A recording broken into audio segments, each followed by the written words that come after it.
दोस्तों, मैं मोहित मिश्रा आपके सामने लेके आया हूं कड़वी बातें।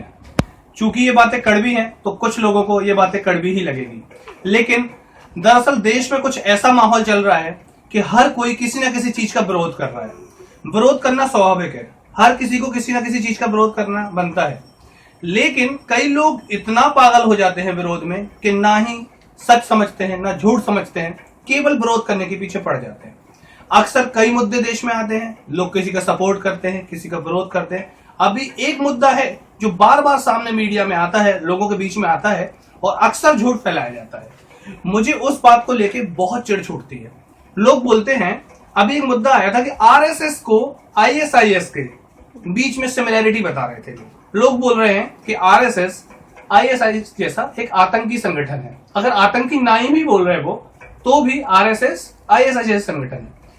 लोगों को पता है आरएसएस है क्या? जो लोग बोल रहे हैं आरएसएस के बारे में कि आरएसएस आतंकी संगठन है, उनको कुछ भी पता नहीं है आरएसएस के बारे में। वो बोलने वाले लोग क्या महात्मा गांधी से ज्यादा बड़े हैं? वो बोलने वाले लोग जवाहरलाल नेहरू से ज्यादा बड़े हैं? वो बोलने वाले लोग सरदार वल्लभ भाई पटेल से ज्यादा बड़े हैं? नहीं है। वो एक नंबर के टुच्चे लोग हैं जिनको कुछ आइडिया नहीं है। जैसे एक भेड़ चलती है, उसके पीछे सारी भेड़ चलना स्टार्ट कर देती हैं, ऐसे ही एक विरोध करता है, लोग भी बोल देते हैं आरएसएस आईएसआईएस जैसा है। मैं आपको बताता हूं, महात्मा गांधी ने आरएसएस की तारीफ करते हुए बोला था कि इसमें इतना अनुशासन है और इतनी छुआछूत बिल्कुल नहीं है कि मैं जान के हैरान हूं कि आरएसएस में ये चीज है कैसे। ये महात्मा गांधी के वर्ड से आरएसएस के लिए 1935 के टाइम की बात है। सरदार वल्लभ भाई पटेल ने आरएसएस से बोला था कि आप कांग्रेस ज्वाइन कर लो, ताकि आपकी जो देशभक्ति है, जो देशभक्ति नीतियां हैं, वो कांग्रेस के साथ मिलकर देश को आगे बढ़ाएंगे। ये सरदार वल्लभ भाई पटेल ने आरएसएस को कांग्रेस मिलने बोला था।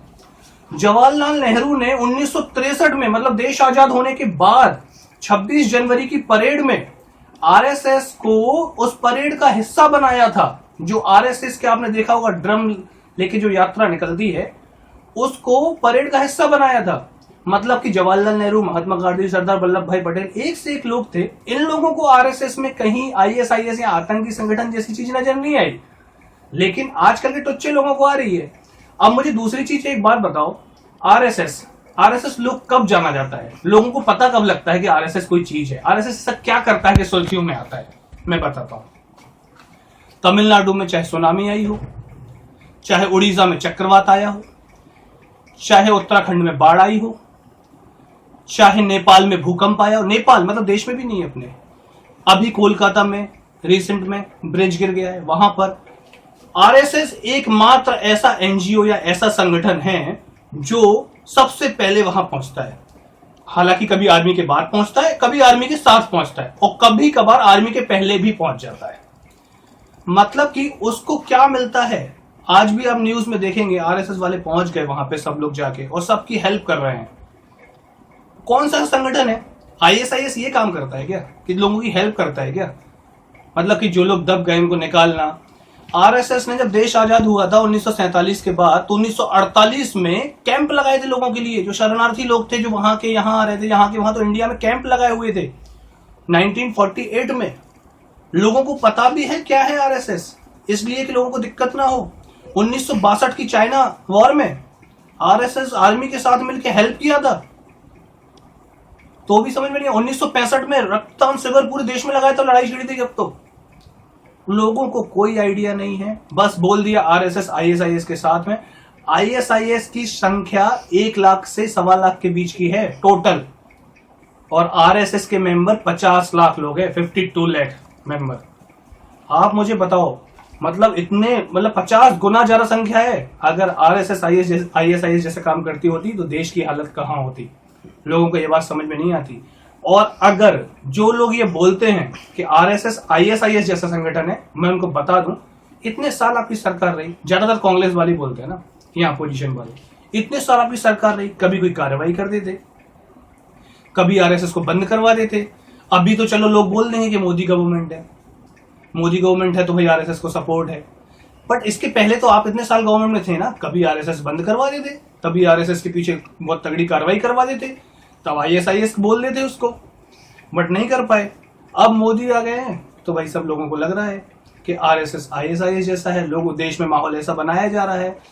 तो मैं आपको ये बता दूं, मेरी ये बातें लोगों को कड़वी लगेंगी, लोग बोलेंगे कि भाई ये बीजेपी का मेंबर है, बीजेपी का फॉलोअर है, मोदी का भक्त है, आरएसएस का मेंबर है। लेकिन कुछ चीजें अगर सच हों तो आप कहीं के भी मेंबर हो, कहीं के भी भक्त हो, आपको वो सच लोगों को सामने पता होना चाहिए, तभी लोग ऐसा कुछ बोले। गुलाम नबी आजाद ने बोला हो, चाहे उसके फॉलो करते करते कितने सारे लोगों ने बोला हो।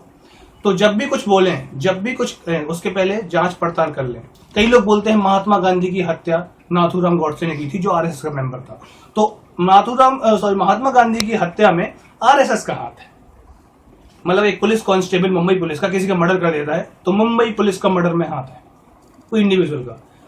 कांग्रेस गवर्नमेंट ने खुद ने 2 बेंच बैठाई थी, तब जाके ये प्रूफ हुआ था कि नहीं, आरएसएस का इसमें कोई हाथ नहीं है, ये महात्मा गांधी का मर्डर इंडिविजुअल ने किया हुआ है।